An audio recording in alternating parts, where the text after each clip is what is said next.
Hello and welcome to Capping Corner. Today we're going to talk about the Virginia Oaks and the Virginia Derby. These are both new prep races added to the schedules, and I don't know if they're the strongest prep races out there, but they might have one or two interesting horses each race that might become major players down the line. We'll see. Let's talk about the Virginia Oaks first. These races are on Saturday at Colonial Downs. Let's start off with Goal's Delight in the Virginia Oaks. She comes off a 6-leg loss in Rachel Alexandra at Fairgrounds, 6 1/4 lengths. Let's take a look at that race. We catch them entering the stretch, and Goal's Delight is on the lead, but Good Cheer is pushing her way through fillies.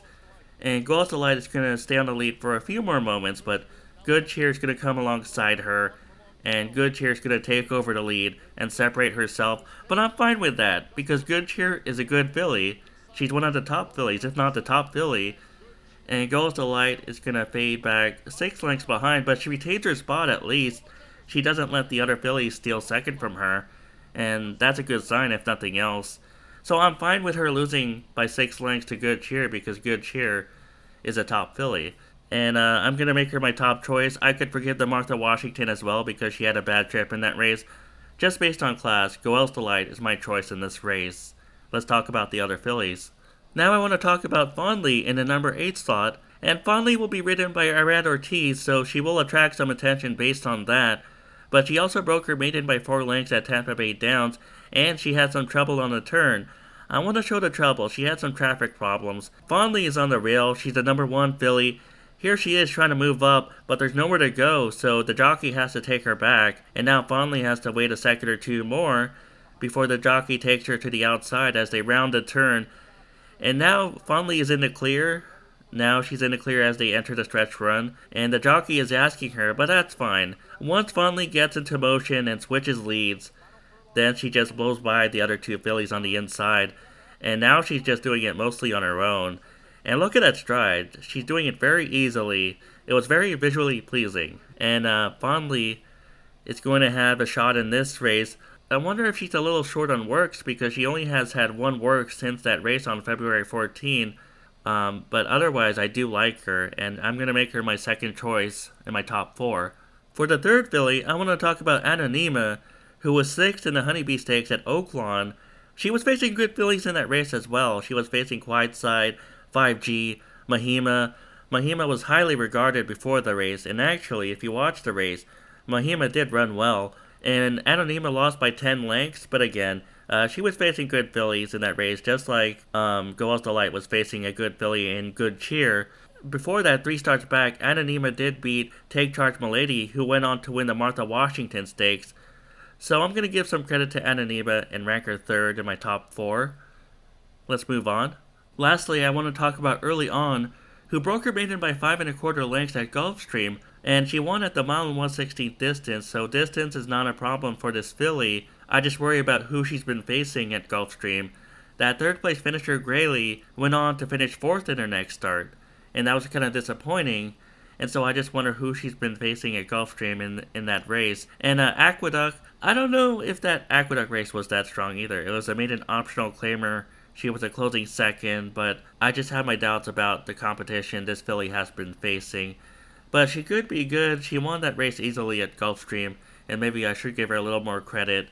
Flavien Prat does hop on board, and I'm just going to make her my 4th pick in this race, or I'm going to rank her 4th. Goal's Delight is my main choice in the Virginia Oaks.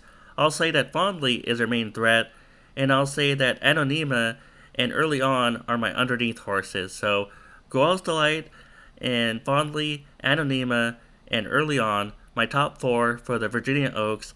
Let's move on and talk about the Virginia Derby. Getaway Car is 9 5 on the morning line for the Virginia Derby, and he's likely to go lower than that because John Hancock is going to scratch from the race. And Getaway Car maybe deserves the low odds because he's been facing tough horses. He was 4th in the Breeders' Cup Juvenile, 2nd in the Los Alamitos Futurity against Journalism, who is my number 1 horse.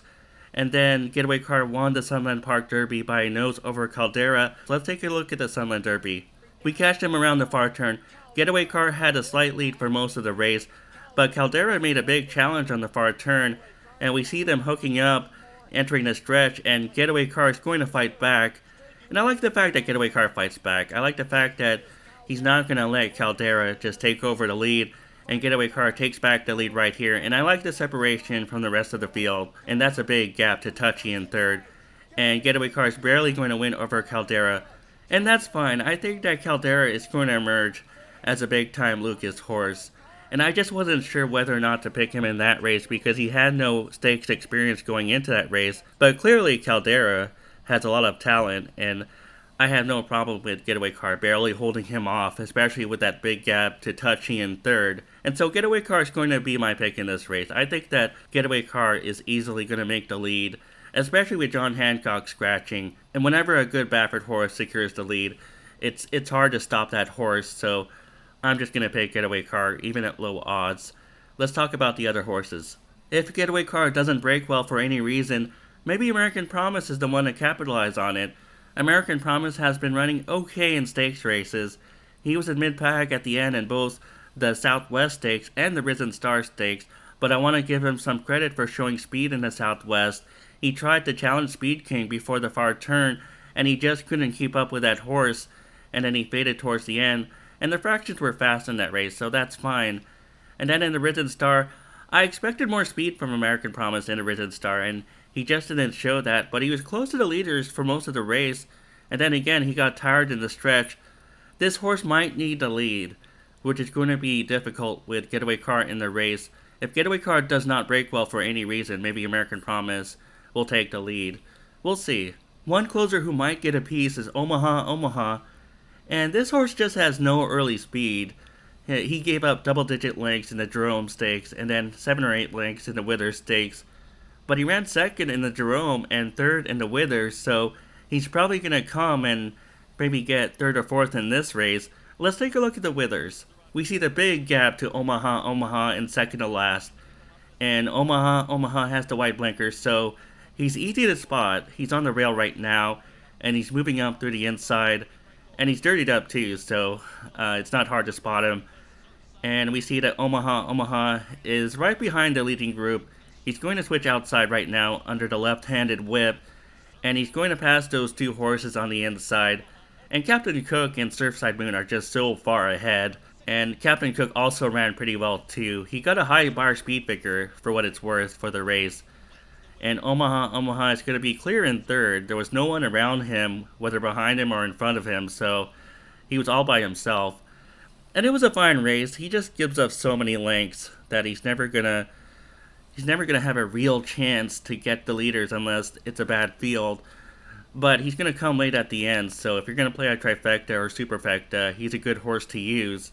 Let's talk about one more horse. I want to give Authentic Gallop some credit for defeating Caldera back on December 13 in a maiden race at Oaklawn.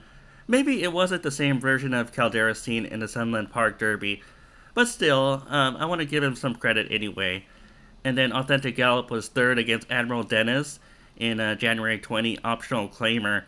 And then on February 7, he won a high-price optional claimer, $150K, and he won that race by a head, but that was pretty expensive for an optional claimer. And I don't think he can win, but I think he could finish, third or fourth if he's lucky. Second if he's really lucky. And so I just wanted to point him out. Before we end, I want to talk about Rapture, who's going to take attention, especially with his stablemate John Hancock scratching. Brad Cox trains and Fabian Pratt hops on board. So this colt will take attention based on those two factors alone. And he broke his maiden by 6.5 lengths at Oaklawn. I didn't like the time for that race, 1:46 for a mile 1/16. And if you compare that 1:46 to the other times on the card for a mile 1/16 races, it wasn't that fast. And I know that race was back in January. Maybe he's improved since then. These 3-year-olds tend to develop and improve quickly. But it would be a guess if I would say he's definitely going to improve. I think he could get a piece, but I think he's going to get overbet. And I know back in December he did run second to Vasimo. Vasimo was okay in the Risen Star Stakes. I think he was fourth in that race. Rapture is not for me. I think he's going to get overbet by the crowd. Getaway Car is my pick in the Virginia Derby. And I know the price will be low, so maybe it's not the best betting race for me. But I don't think he's going to lose. I think he's going to go straight to the front, and he's going to stay there. And I know the 9 furlongs is a new distance for him, but against this field, I don't think it'll be a problem. And I'll say American Promise second, Maybe Omaha will get a piece in third. And Authentic Gallop, he could finish third or fourth. And Rapture, he's not for me. I recognize he could hit the board or even better, but Rapture is not for me in this race. Getaway Car is my pick in the Virginia Derby. Thanks for listening. I'll be back soon with another video for the Derby Trail.